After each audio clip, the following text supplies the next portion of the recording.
Out west, flash flooding, landslides, they've all kept the rescue crews very, very busy. Widespread damage has been reported in Southern California, and in Valencia, this was jaw-dropping.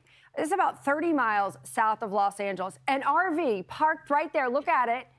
They eroded portions of where it was parked. The heavy rain came in, and basically it hit the tipping point. Unbelievable. Right over the riverbank. There's a road there that it sort of tips into. But the RV teetering on the edge before eventually being swallowed up. It hit the tipping point, that's for sure. Man, this was incredible. No reports of anybody inside, but wow. What a scenario that unfolded there. This is Pollock Pines, California. Snow won't quit. The valley floor all the way to the mountaintops. We've got an atmospheric stream of moisture still stacking up snow. The radar right now is showing what's happening. Placer County, incredible amounts of snow. It feels like it's been snowing for weeks there. Every time we look, we're getting new reports. The radar right now is showing what's happening in the California coast, on the California coastline. You've got San Francisco. You've got all the way into Santa Cruz, Sacramento, the valley there getting some light rain. Here's the top snow total. Soda Springs at 16.1 inches in the last 24 hours. This is feet upon feet of snow. Mount Shasta, 15 inches for you. Bridgeville coming in at 10.4. Some of these numbers really, really impressive.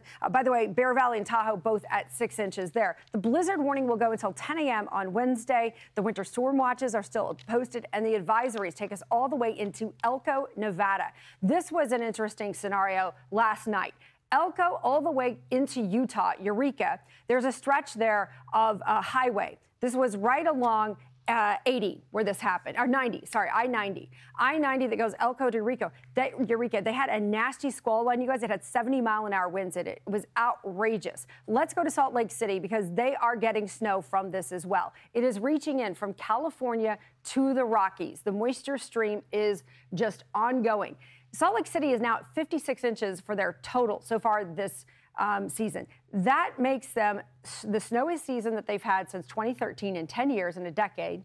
It's a pattern that has them on track to make history. So a variety of records have been falling as we go throughout. Salt Lake City really gets more snow throughout the day today. But if you look at what happened, even in the last 24 hours, Alta and Snowbird both picking up huge amounts of snow overnight. In fact, looking at the numbers, both of those spots getting over 10 inches just with, Alta could surpass 500 inches of snow very easily this week. There's a look at the snowfall forecast across the Rockies, and this in particular, the Wasatch Front. Roy, which is north of Ogden, gets 1 to 3 inches. Down Sarasota Springs, south of Salt Lake, gets 1 to 3. Just impressive totals coming even for the valleys. There it is, Alta Snowboard, 4-inch per hour snowfall rates. It was insane. That could be repeated for some of the high country. Little Cottonwood Canyon, also Provo Canyon, have had ongoing avalanche mitigation because of all of this.